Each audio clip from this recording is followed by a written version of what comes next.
Lecture du livre des Actes des Apôtres. En ces jours-là, dans la ville de Philippe, la foule se déchaîna contre Paul et Silas. Les magistrats ordonnèrent de leur arracher les vêtements pour leur donner la bastonnade. Après les avoir roués de coups, on les jeta en prison, en donnant au geôlier la consigne de les surveiller de près. Pour appliquer cette consigne, il les mit tout au fond de la prison, avec les pieds coincés dans des blocs de bois. Vers le milieu de la nuit, Paul et Silas priaient et chantaient les louanges de Dieu, et les autres détenus les écoutaient. Tout à coup, il y eut un violent tremblement de terre, qui secoua les fondations de la prison. À l'instant même, toutes les portes s'ouvrirent, et les liens de tous les détenus se détachèrent. Le geôlier, tiré de son sommeil, vit que les portes de la prison étaient ouvertes. Croyant que les détenus s'étaient évadés, il dégaina son épée, et il était sur le point de se donner la mort. Mais Paul se mit à crier d'une voix forte : « Ne va pas te faire de mal, nous sommes tous là. »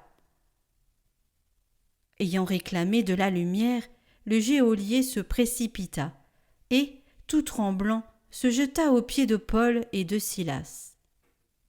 Puis il les emmena dehors et leur demanda : « Que dois-je faire pour être sauvé, mes seigneurs ?» Ils lui répondirent : « Crois au Seigneur Jésus, et tu seras sauvé, toi et toute ta maison. » Ils lui annoncèrent la parole du Seigneur, ainsi qu'à tous ceux qui vivaient dans sa maison. À l'heure même, en pleine nuit, le geôlier les emmena pour laver leurs plaies. Aussitôt, il reçut le baptême avec tous les siens. Puis il fit monter chez lui Paul et Silas. Il fit préparer la table, et, avec toute sa maison, il laissa déborder sa joie de croire en Dieu.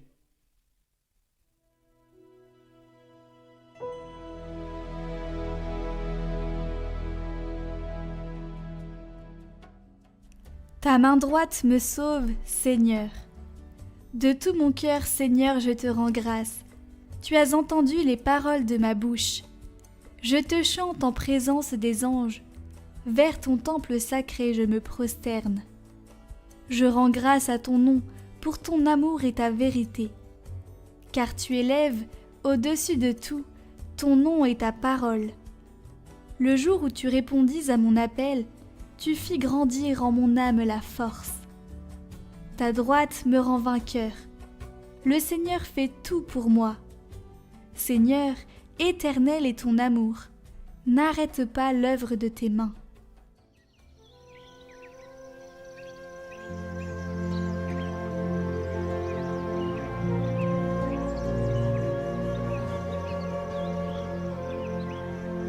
Évangile de Jésus-Christ selon saint Jean.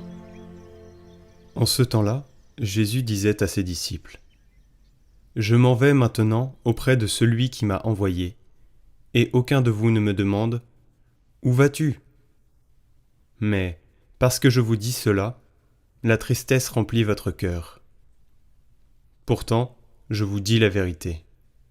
Il vaut mieux pour vous que je m'en aille, car si je ne m'en vais pas, le défenseur ne viendra pas à vous.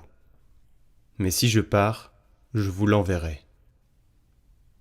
Quand il viendra, il établira la culpabilité du monde en matière de péché, de justice et de jugement.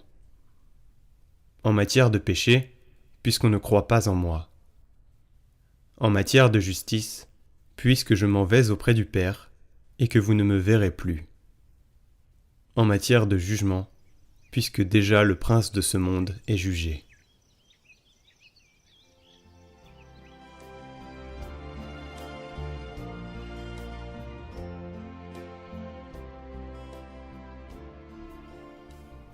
Nous sommes attendus, nous sommes précieux.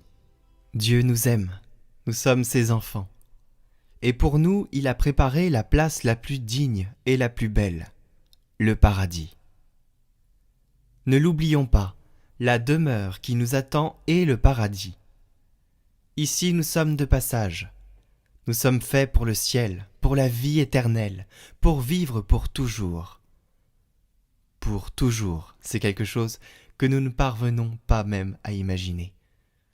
Mais il est encore plus beau de penser que ce « pour toujours » sera entièrement dans la joie, dans la pleine communion avec Dieu et avec les autres, sans plus de larmes, sans rancœur, sans division, ni trouble.